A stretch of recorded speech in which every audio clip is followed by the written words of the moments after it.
If the voters are so concerned about the economy, and they are, concerned about the war, and they are, and all the issues they say we prefer the Democratic Party, on a generic test they prefer the Democrat over the Republican by 12 points, and then you match McCain-Clinton, McCain-Obama, it's dead even. In fact, in one poll, Marist College in New York State, a ticket of John McCain and Condoleezza Rice beats Barack Obama and Hillary Clinton, no matter who's on top of that ticket. What's going on? In 1992, in June, Bill Clinton was running third to George H.W. Bush and Ross Perot. In 2004, in the Gallup poll in March, that Kerry was running like, I think, 14 points ahead of Bush or something 14, like that. But you know how to hurt a guy, James. Okay. All right. And you know what? It may be a very close general election. I don't take anything for granted, but I do think when people are confronted with the choice, and the Democratic slogan is going to be on McCain, if you like the last 8, you're going to love the next 4. And that is going to be, that's going to be, it fits completely. Look at his economic plan. That's the Democrat frame of the race, and I actually agree with James about the polls being not that reliable. I believe polls after the 2 convention speeches in a general election, just like I always say about in a primary after the first contest. But the Democrats want to say Bush third term. That's their whole campaign. You're going to hear it a million times. The question is that really McCain? And as somebody who was there in the epic battle between McCain and Bush for control of the Republican Party, I can guarantee you, for all the great things about President Bush, McCain is his own guy. He is totally different. He's different on a lot of important issues, which is why he's special and he's holding up in the polling data now in a time of horrible Republican environment, and it's why he's so formidable. They're going to run the most liberal guy they've had since McGovern if it's Obama. Yes. That is true. Ask the National Journal. Ask the National Journal. Oh, yeah, that's a right-wing magazine. If you don't show up, the only votes they count are the votes that are close. You show up only for those. On political reform, can we finish this? on climate issues, and on the war that is different than any other Republicans. That makes him a great general election candidate, and it's why he's doing well. And I think, remarkably, he's going to prevent it. Have the Republicans lucked out with McCain? Yeah, there's tremendous luck involved. I'll admit it. It's the truth. They, you know, I kind of want. I'd love to be in the bar with a couple of these superdelegates now on the Democratic side or undecided, thinking, you know, old political pros saying, you know, on one hand, we got to either blow up the world and nominate a candidate who, unfortunately, half the country think flies around on a broom, or we got this guy who's channeling Dukakis. We got these in a great year. We've got 2 candidates in a general election who are in trouble. I think the characterizations of both Democrats are wrong, but I want to stay on McCain for a minute. Be analytical. Yeah. What's happening here is a competition between biography and policy. John McCain, as biography, is not George Bush. Doesn't look like George Bush. He's a maverick. People think he's different from George Bush. On the great issues before the country, Iraq, Iran, where he said bomb, bomb, bomb, bomb, bomb, Iran, he is very close to George Bush, in fact, maybe even more extreme. And on the economy, this is someone who says the economic problems are psychological, who is obviously incompetent when he talks about the economy, but more than that, doesn't seem to care about it. Remember that moment in 1992 when Bush looked at his watch in the debate?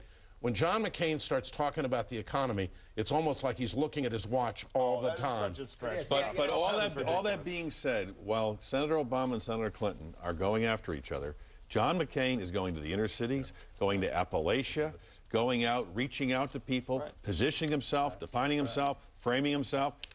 Is this a problem for the Democrats? First of all, he's going to Iraq and completely confusing everything about it. Is it a problem for the Democrats that they're still fighting while the Republicans are united? To one extent it is. To another extent, the registration in these primaries are going way up. Look, you know, but when people focus on this in the general election, and once they focus on, like, you know, John McCain saying these problems are psychological, or saying the economic fundamentals in this country are strong, I think they're going to vote for change. And I do think that John McCain, if anything, represents really more of the same in foreign policy, economic policy, and Iraq policy. And that is what his Iraq policy is the same as Bush. His economic policy, he's calling, by the way, he's calling for cuts in the corporate tax rates. You know what corporate profits did in the last 7 years? They soared. Well, the reason McCain gives my Democratic pals here such conniption fits is he is the one Republican who has changed. He's been a reformer his whole career. He's not the Bush third term, and he's got his own independent credibility, and the country knows it, which is why he's so formidable. Now, the mistake the McCain folks could make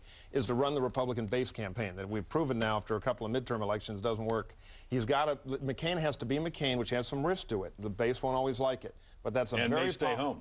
It could, but I think that's a safe bet for McCain to make because that's the winning campaign for McCain. And he's moving, big economic speech next week, this tour. He's moving in that direction while the Clinton-Obama contest continues and gets even nastier with Clinton brought back to life by this new gaffe. Mary Matalin, if John McCain distances himself from George W. Bush and the Republican base, emphasizes things like climate change, like political reform, what does that do to the Republican turnout? He is wearing very well. He is speaking the language of base conservatives while not running a base campaign. Right now, he's getting 5 times more crossovers Democrats than either of those Democrats are getting Republicans. He's getting twice as many independents as they are getting, and he's winning on all the issues. He's laid out a growth economic plan. He's laid out a practical housing crisis plan, and people are not going to listen to this old-timey polemics or palaver the one of thing you that's people. Untrue, Mary, is he's not winning on all the issues. Yes, in fact, he as is. Tim pointed out,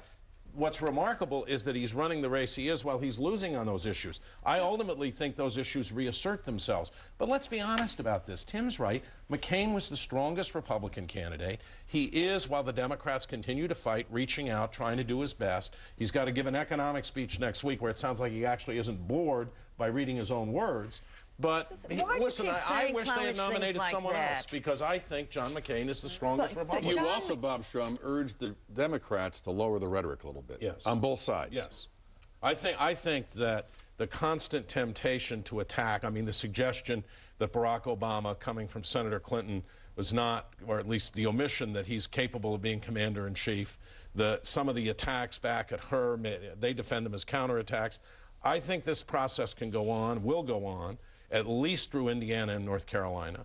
But people ought to be out there selling their own message. I actually think Hillary Clinton has a message now. Sure. She's talking about the economy. It's a much more populist message. That's what she ought to be doing, not attacking him. Right. And at the end of the process, when it's clear that one of them is going to win, and I don't think she has much more than a 10% chance of winning, but when it's clear who has won, we should stop.